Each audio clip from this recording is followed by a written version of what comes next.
বিসমিল্লাহির রহমানির রহিম।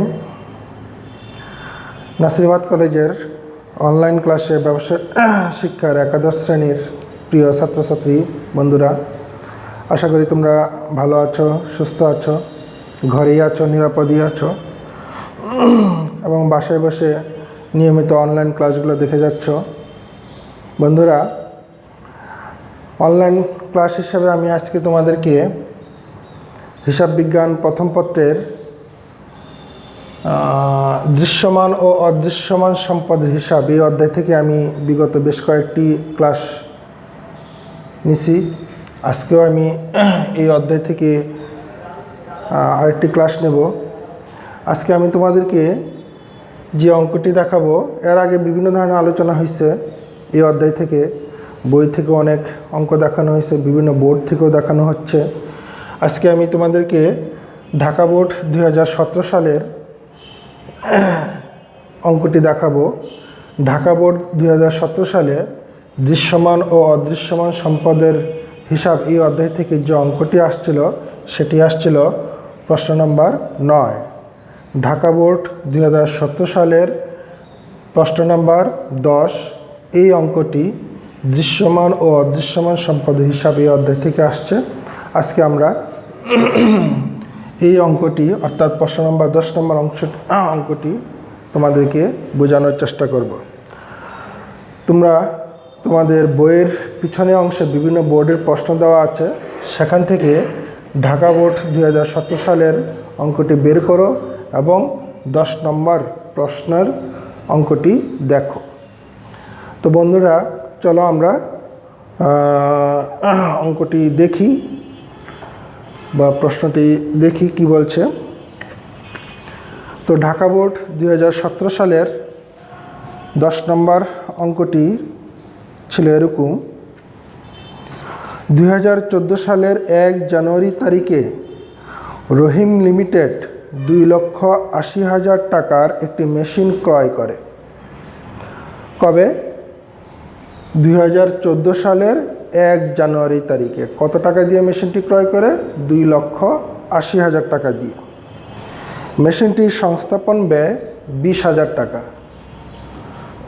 2,80,000 টাকা দিয়ে মেশিনটি ক্রয় করছে এবং মেশিনটি বসাইতে যে খরচ হয়েছে আরও 20,000 টাকা। তাহলে তোমার কাছে মেশিনের মূল্য কত দাঁড়ালো? 2,80,000 আর 20,000, অর্থাৎ মেশিনটার মূল্য হলে গিয়ে 3 লক্ষ টাকা। ওকে। মেশিনটির আনুমানিক আয়ুষ্কাল 5 বছর। আমরা অনুমান করতেছি যে মেশিনটা আমাদের 5 বছর পর্যন্ত সার্ভিস দিবে এবং ভগ্নাবশেষ মূল্য 20,000 টাকা। 5 বছর পরে এটা কিছু কম দামে হলেও বিক্রি করতে পারবো, সেটার মূল্য হলে গিয়ে 20,000 টাকা। 2016 সালের 1 অক্টোবর তারিখে, তারিখটা কিন্তু খুব ইম্পর্টেন্ট, লক্ষ্য করো। 2016 সালের, আর আমরা মেশিনটা কিনছিলাম কয় সালে? 2014 সালে 1 জানুয়ারি। আর এখন বলতেছি কয় তারিখ? 2016 সালের 1 অক্টোবর তারিখে মেশিনটি 1,60,000 টাকায় বিক্রি করা হয়। প্রতি বছর 31শে ডিসেম্বর তারিখে হিসাব বর্ষ শেষ হয়। সরলরৈখিক পদ্ধতিতে অবচয় ধার্য করা হয়। এই ছিল লিগে তথ্য। এই তথ্যের আলোকে এখন আমাদেরকে বের করতে হবে ক নম্বরে মেশিন বিক্রয়ে লাভ বা ক্ষতি নির্ণয় করো। তুমি হয়তো খুব সহজে বলতেছো যে মেশিনটি আমি কিনছিলাম 2,80,000 টাকা দিয়ে আর বসাইছি হলে গিয়ে 20,000 টাকা। তাহলে মেশিনটা আমার কাছে মূল্য হলে গিয়ে 3 লাখ টাকা, আর সেই মেশিনটা আমি বিক্রি করছি হলে গিয়ে 1,60,000 টাকা। তাহলে অনায়াসে আমার 1,40,000 টাকা ক্ষতি হয়েছে। খুব সহজ হিসাব, তাই না? যেন আমরা 3 লক্ষ টাকার মেশিন বিক্রি করে দিছি 1,60,000 টাকা। এখন প্রশ্নটা হলে 3 লক্ষ টাকার মেশিন এটা আমার কাছে কবে?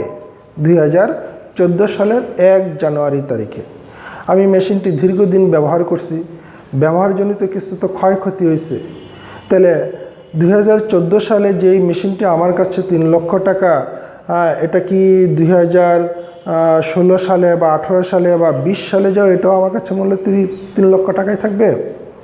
এটার ব্যবহারজনিত ক্ষয়ক্ষতিটা বাদ দিতে হবে, অর্থাৎ যেই মুহূর্তে আমরা মেশিনটি বিক্রি করতেছি সেই মুহূর্তে মেশিনটি আমার কাছে মূল্য কত সেটা আগে বের করতে হবে। সেটা আমরা কিভাবে বের করব? মেশিনটির মূল্য থেকে ব্যবহারজনিত ক্ষয়ক্ষতি অর্থাৎ অবচয়টা বাদ দিব। বাদ দিলে আমাদের কাছে যে মূল্যটা থাকবে সেই মূল্য থেকে এখন আমরা কত টাকা বিক্রি করছি। যদি বেশি মূল্যে বিক্রি করে থাকি তাহলে লাভ, আর যদি কম মূল্যে বিক্রি করে থাকি তাহলে ক্ষতি। তাহলে আমাদের লাভ ক্ষতি বের করতে গেলে, মেশিন বিক্রয়জনিত লাভ ক্ষতি বের করতে গেলে আমাদেরকে কি করতে হবে?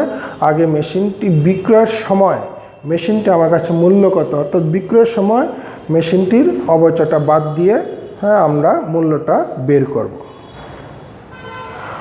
খ নম্বরে বলা হয়েছে 2016 সালের অবচয় সংক্রান্ত লেনদেনের প্রয়োজনীয় জাবেদা দাখিলা দাও।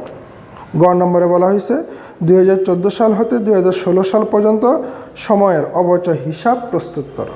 তো ওকে, ঠিক আছে, আমরা প্রথমে ক নম্বর অংশটুকু করতেছি। মেশিন বিক্রয়ের লাভ বা ক্ষতি নির্ণয় করো। মেশিন বিক্রয়ের লাভ বা ক্ষতি আমরা নির্ণয় করব।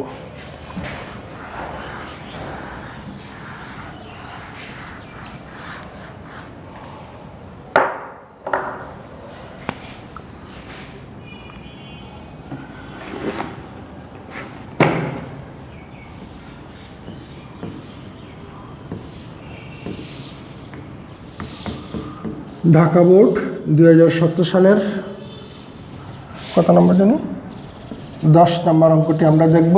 এখন লিখা ক নম্বর অংশটুকু, মেশিন বিক্রয়জনিত লাভ বা ক্ষতি নির্ণয়। মেশিন বিক্রয়জনিত লাভ বা ক্ষতি নির্ণয়। তো যেই মুহূর্তে আমরা মেশিনটি বিক্রি করতেছি সেই মুহূর্তে মেশিনটি আমার কাছে মূল্য কত। যেই মুহূর্তে আমরা মেশিনটি বিক্রি করতেছি কবে? 2016 সালের 1 অক্টোবর তারিখে। আর মেশিনটি আমরা কিনছিলাম কবে? মেশিনটি আমরা কিনছিলাম 2014 সালের 1 জানুয়ারি তারিখে। ঠিক আছে, তাহলে মেশিনটি আমি কতদিন ব্যবহার করলাম, মানে কতদিন ব্যবহার করার পরে আমি মেশিনটি বিক্রি করতেছি?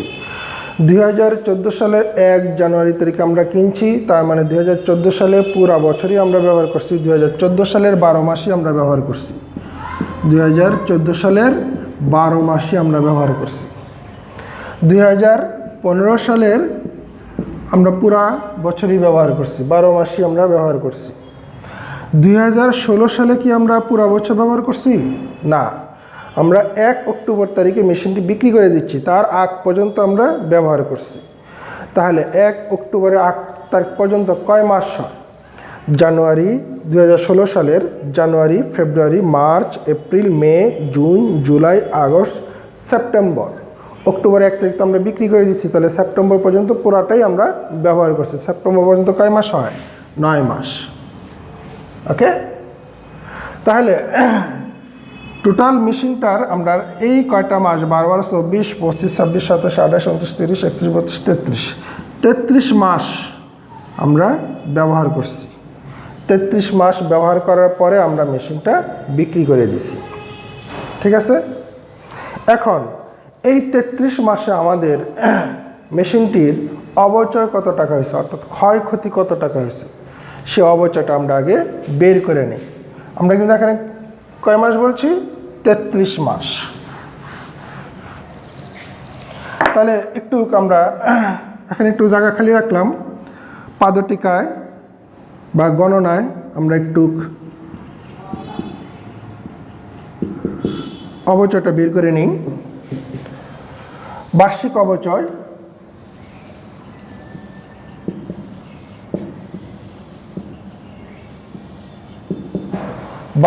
অবচয় মানে প্রতি বছর অবচয় কত টাকা হয়।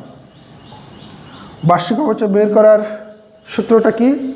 মেশিনের মূল্য প্লাস পরিবহন প্লাস সংস্থাপন, অর্থাৎ মেশিনটি ব্যবহার করার আগ পর্যন্ত যত প্রকার খরচ আছে সমস্ত খরচ যোগ করেই হলে গিয়া মেশিনটির আমাদের মোট অর্জন মূল্য। তো মেশিনের মূল্য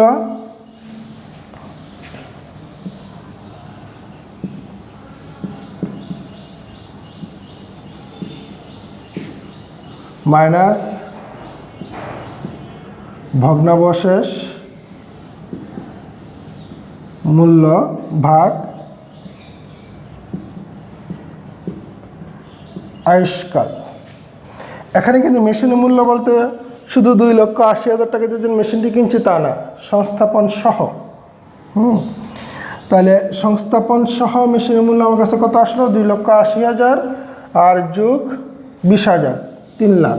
দ্যাটস মিন মেশিনের মূল্য হলে গিয়ে 3 লাখ মাইনাস ভগ্নাবশেষ মূল্য 20,000 ভাগ আয়ুষ্কাল 5 সমান সমান 3 লাখ থেকে 20 লাখ গেলে গায়ে 2,80,000। 2,80,000 যদি 5 দ্বারা ভাগ করো তাহলে 56,000, অর্থাৎ বার্ষিক অবচয় হলে গিয়া 56,000। বার্ষিক মানে কি? 1 বছরে। 1 বছরে অর্থাৎ 12 মাসে আমাদের অবচয় হবে গিয়া 56,000 টাকা। ক্লিয়ার? ওকে। এখন আসছে গিয়ে এখানে মেশিনের বিক্রয়জনিত লাভ বা ক্ষতি নির্ণয়। তো মেশিনের মূল্য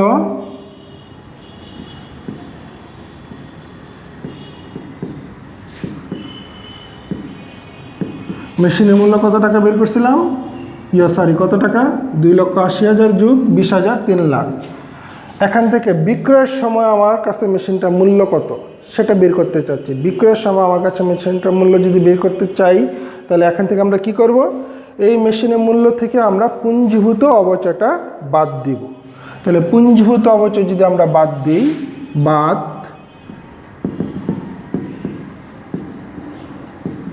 পুঞ্জীভূত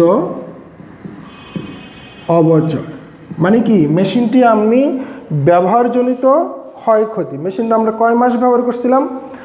প্রথম বছর 2014 সাল পুরা বছর, পুরো 12 মাস 1 বছর। 2015 সালে পুরা বছর 12 মাস পুরো 1 বছর। তাহলে 14 এবং 15 2 বছর। আর হইলে 2016 সালে এসে কয় মাস ব্যবহার করছিলাম? 9 মাস।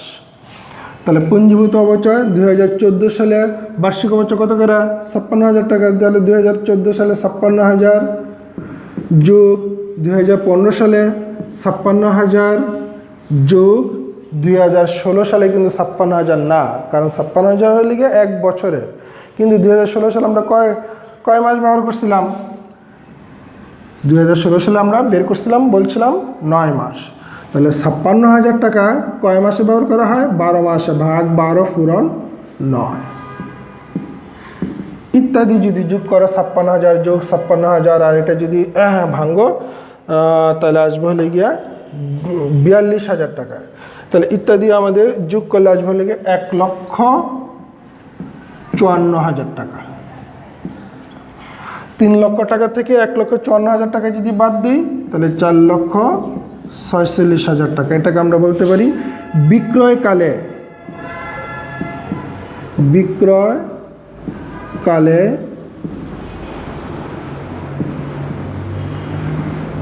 মেশিনের মূল্য। যেই মুহূর্তে আমরা বিক্রি করতেছি সেই মুহূর্তে আমার কাছে ওটা মূল্য হলে গিয়া 1,46,000 টাকা। এখন এর থেকে যদি আমি বেশি মূল্যে বিক্রি করি তাহলে পার্থক্যটাই হচ্ছে আমাদের লাভ, আর এর থেকে যদি কম মূল্যে বিক্রি করি তাহলে পার্থক্যটাই হচ্ছে আমাদের ক্ষতি। তো এখন বিক্রয়কালে আমরা ওই সময় আমরা মেশিনটা কত টাকা বিক্রি করছিলাম? 1,60,000 টাকা। তাহলে পার্থক্য বাদ বিক্রয় 1,60,000 টাকা। বেশি মূল্যে বিক্রি করছি তাহলে পার্থক্য ফিগার কত আসবে? যদি 1,60,000 টাকা থেকে 1,46,000 টাকা বাদ দিই তাহলে 14,000 টাকা। এটা আমাদের কি আসবে? যেহেতু বিক্রয় মূল্য বেশি তাহলে লাভ, অর্থাৎ মেশিন বিক্রয়জনিত আমাদের লাভ 14,000 টাকা। ওকে, আশা করি তোমরা বুঝতে পারছো। এরপরেও যদি কোনো ধরনের সমস্যা থাকে, কোথায় সমস্যা তোমরা কমেন্টে জানাতে পারো, বা সরাসরি আমার সাথেও কন্ট্যাক্ট করতে পারো। আমি তোমাদেরকে যথাসাধ্য চেষ্টা করব বোঝানোর জন্য। তো ক নম্বর অংশটুকু আমাদের শেষ। এখন খ নম্বর অংশ।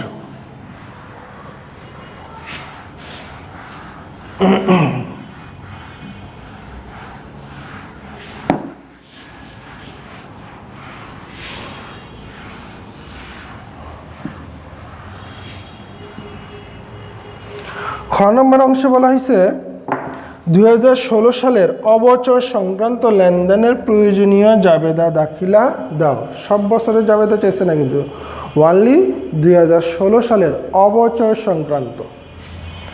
তাহলে আমরা প্রথমে উপরে নাম ঠিকানা লিখতে পারি। রহিম ট্রেডার্স, রহিম লিমিটেড, রহিম লিমিটেড এর জাবেদা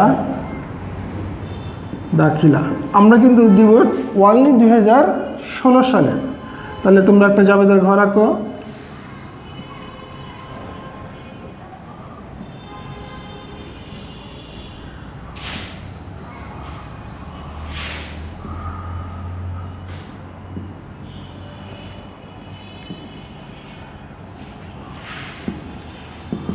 তারিখ, বিবরণ, খতিয়ান পৃষ্ঠা বা 17 নম্বর, ডেবিট টাকা,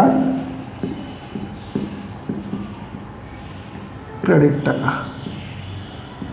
ওকে, 2016 সালের আমরা কিন্তু অবচয় সংক্রান্ত, তাহলে মেশিনটির অবচয় সংক্রান্ত। মেশিন যদি না থাকে তাহলে তো আমাদের অবচয় আসবে না।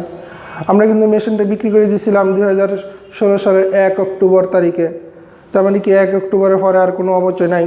তাহলে 1 অক্টোবরের আগ পর্যন্ত আমাদের অবচয় আছে। তাহলে 1 অক্টোবর আগ পর্যন্ত সেপ্টেম্বরের 30 অবচয় হিসাব ডেবিট আর পুঞ্জীভূত অবচয়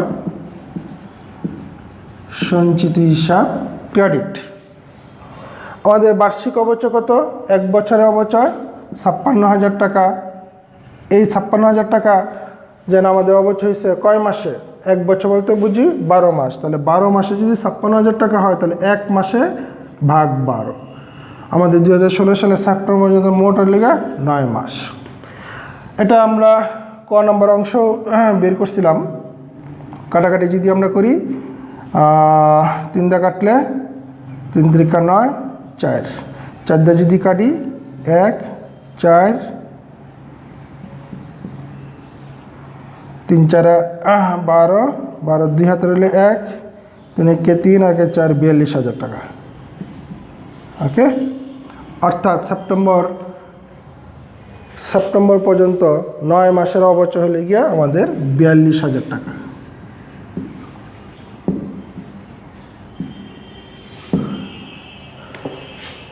ঠিক আছে,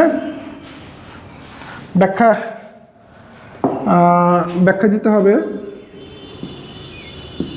যেহেতু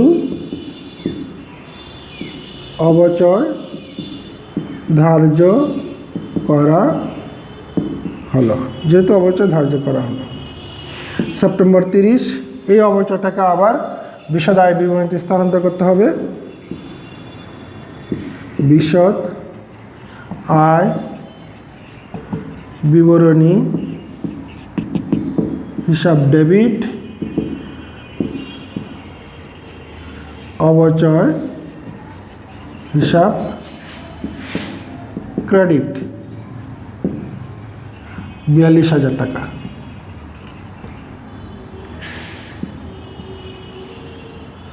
অবচয়কে আয় বিবরণীতে স্থানান্তর। ওকে, এখন আমাদের 1 হিসাবে অঙ্কটি শেষ। যেহেতু বলা হয়েছে অবচয় সংক্রান্ত জাবেদা দাখিলা দেখাও, তো অবচয় সংক্রান্ত এই দুটা জাবেদা আমরা দেখালাম। আর যদি বলা হয়তো 2016 সালের জাবেদা দাখিলা দেখাও, 2016 সালের জাবেদা দাখিলা দেখাও, তাহলে আমরা আরেকটি জাবেদা দিতে হইতো। ঠিক আছে, তো সেটা আমি দেখাই দিচ্ছি। আপাতত এই অঙ্কের জন্য প্রয়োজন নেই। এই অঙ্কে যেহেতু বলা হয়েছে যে অবচয় সংক্রান্ত জাবেদা দাখিলা দেখাবে। তো অবচয় সংক্রান্ত আমাদের দুইটা জাবেদা আমাদের অঙ্ক শেষ। আমি একটু বাড়তি আলোচনা করতেছি। বাড়তি আলোচনাটা হলে এই, যদি আমাদেরকে এইভাবে বলা হতো যে 2016 সালে জাবেদা দাখিলা দেখাও, তখন আমরা এই দুটো জাবেদা দিতাম, পাশাপাশি আমরা আরেকটি জাবেদা দিতাম অক্টোবরের 1 তারিখ, অর্থাৎ মেশিনটা যেন বিক্রি করলাম, নগদান হিসাব, আমরা নগদ টাকা পাইছি, আমরা কত টাকা বিক্রি করছি, 1,60,000 টাকা নগদ টাকা পাইলাম, 1,60,000 টাকা। তাহলে আমাদের যে অবচয়গুলো ছিল সেই অবচয়গুলো আর থাকবে না, অবচয় ডেবিট, পুঞ্জীভূত অবচয় হিসাব ডেবিট। আমরা ক নম্বর অংশে টোটাল বের করছিলাম 1,54,000 টাকা। মেশিন হিসাব ক্রেডিট, টোটাল মেশিনের মূল্য লেগে 3 লক্ষ টাকা। আর মেশিন বিক্রয় জনিত লাভ আমরা ক নম্বর অংশে বের করছিলাম 14,000 টাকা। তাহলে টোটাল ডেবিট হলে গিয়া 3,14,000, টোটাল ক্রেডিট হলে গিয়ে 3,14,000। আমাদের এই অংশটুকু বাড়তি দিতে হইতো যদি এভাবেই চাইতো 2016 সালের জাবেদা দাখিলা দাও, তাহলে এই দুটা জাবেদা দিতাম, পাশাপাশি এই জাবেদাটাও দিতাম। যেহেতু আমাদের কাছে 2016 সালের ওইভাবে চাই নাই, শুধু চাইছে অবচয় সংক্রান্ত জাবেদা দাখিলা দেখাও, তাহলে আমরা এই দুইটা জাবেদা দিয়েই শেষ করে দেব। ওকে, আমি একটু বাড়তি আলোচনা করলাম। আমাদের খ নাম্বার অংশটুকু শেষ, ঠিক আছে। আশা করি খ নম্বর অংশে তোমাদের আর কার কোনো সমস্যা নাই। এখন আমরা একটু গ নম্বর অংশে চলে যাই। গ নম্বরে বলা হয়েছে 2014 সাল হতে 2016 সাল পর্যন্ত সময়ের অবচয় হিসাব প্রস্তুত করো, অবচয় হিসাব প্রস্তুত করো। তাহলে গ নম্বরের অংশে আমরা অবচয় হিসাব প্রস্তুত করি।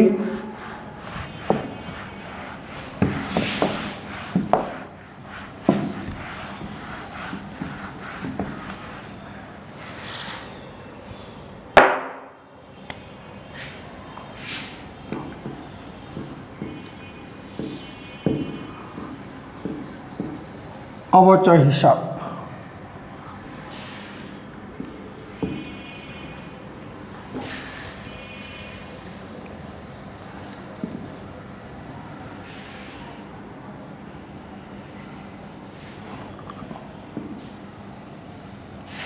খতিয়ান ত্রিছকও করা যায়, তালিকা ছকে করা যায়। আমি এটা তালিকা ছকে করতেছি।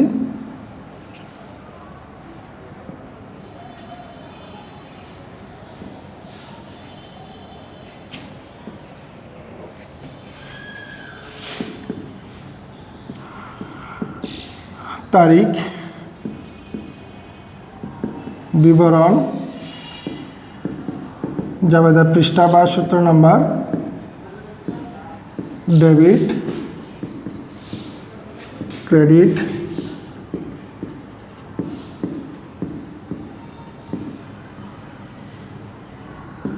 উদ্বৃত্ত, ডেবিট আর ক্রেডিট। উদ্বৃত্ত দুই ধরনের হতে পারে, একটা লিখে ডেবিট উদ্বৃত্ত আর একটা লিখে ক্রেডিট উদ্বৃত্ত। 2014 সাল, 2014 সালের ডিসেম্বর 31, সেখানে কিন্তু আমরা একটা মানে জাবেদাগুলো আওরাও। 2014 সালে আমাদের অবচয় সংক্রান্ত কী জাবেদা ছিল, অবচয় হিসাব ডেবিট আর পুঞ্জীভূত অবচয় সঞ্চিত হিসাব ক্রেডিট। যেহেতু আমরা অবচয় হিসাব তৈরি করতেছি আর অবচয়টা ডেবিট পাইছে, তাহলে আমরা ডেবিটের ঘরে টাকাটা লিখব আর বিবরণের ঘরে লিখবো লিখে ক্রেডিটে যে ছিল, ক্রেডিটে ছিল পুঞ্জীভূত, পুঞ্জীভূত অবচয় সঞ্চিতি। ঠিক আছে। 2014 সালে আমাদের বার্ষিক অবচয় ছিল 56,000 টাকা, ডেবিট উদ্বৃত্ত 56,000 টাকা। 2014 সালে 31 ডিসেম্বর তারিখে আমরা আরেকটা দিয়েছিলাম যে বিশদ আয় বিবরণী হিসাব ডেবিট আর অবচয় হিসাব ক্রেডিট। যেহেতু আমরা অবচয়ের খতিয়ান করতেছি আর অবচয়টা ক্রেডিট পাইছে, তাহলে আমরা ক্রেডিট ঘরে লিপিবদ্ধ করব। এখানে লাগবে লিখা ডেবিটে যে ছিল, ডেবিটে ছিল লিখা বিশদ আয় বিবরণী, বিশদ আয় বিবরণী 56,000 টাকা।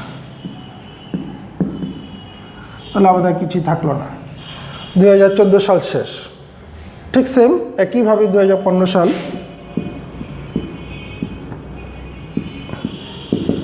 ডিসেম্বর 31,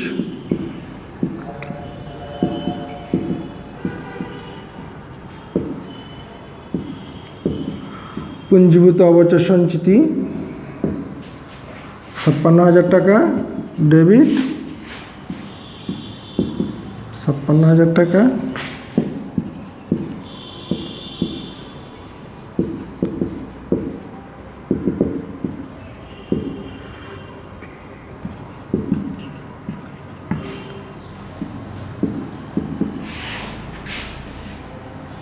কিছুই থাকলো না। 2015 সাল গেল। 2016 সাল সব কিছু সেম, শুধু টাকার ফিগারটা একটু চেঞ্জ হবে, কারণ 2016 সালে আমাদের পুরো অবচয় 56,000 টাকা ছিল না।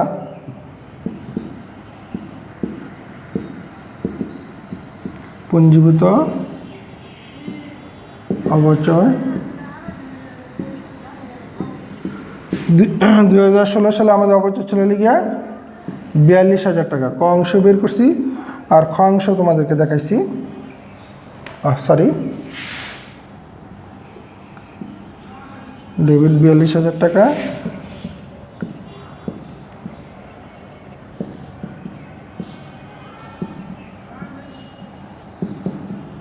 বিশদ আয় বিবরণী হিসাব 42,000 টাকা। আর কিছু নাই, আমাদের অবচয় খতিয়ান শেষ, অর্থাৎ গ নম্বর অংশটুকু আমাদের শেষ হলো। 2014 সাল থেকে 2016 সালের অবচয় হিসাব প্রস্তুত করা, আমরা অবচয় হিসাব প্রস্তুত করলাম। তো আমাদের অঙ্কটি শেষ হলো। আশা করি তোমরা বুঝতে পারছো, অনুধাবন করতে পারছো। এরপরেও তোমরা বাসায় আরেকবার নিজে নিজে প্র্যাকটিস করবা, একা একা প্র্যাকটিস করবা। হ্যাঁ, আর অনলাইনের ক্লাসগুলো তোমরা নিয়মিত দেখে যাও। বাসায় থাকবা, সুস্থ থাকবা, রেগুলার পড়াশোনা করো। তো বন্ধুরা, আজকে এই পর্যন্তই থাকলো। আমার জন্য দোয়া রেখো। আর কি বলবো, এই বলে তোমাদের কাছ থেকে আমি বিদায় নিচ্ছি। আল্লাহ হাফেজ। আগামী কোনো ক্লাসে আবার তোমাদের সঙ্গে দেখা হবে নতুন কোনো অধ্যায় নিয়ে। আমরা এই অধ্যায় থেকে আর কি অঙ্কের প্রয়োজন আছে তোমাদের,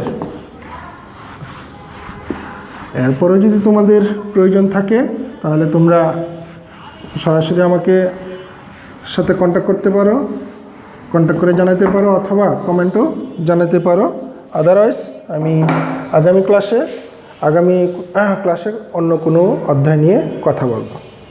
তো ঠিক আছে বন্ধুরা, ভালো থাকো, সুস্থ থাকো। আল্লাহ হাফেজ।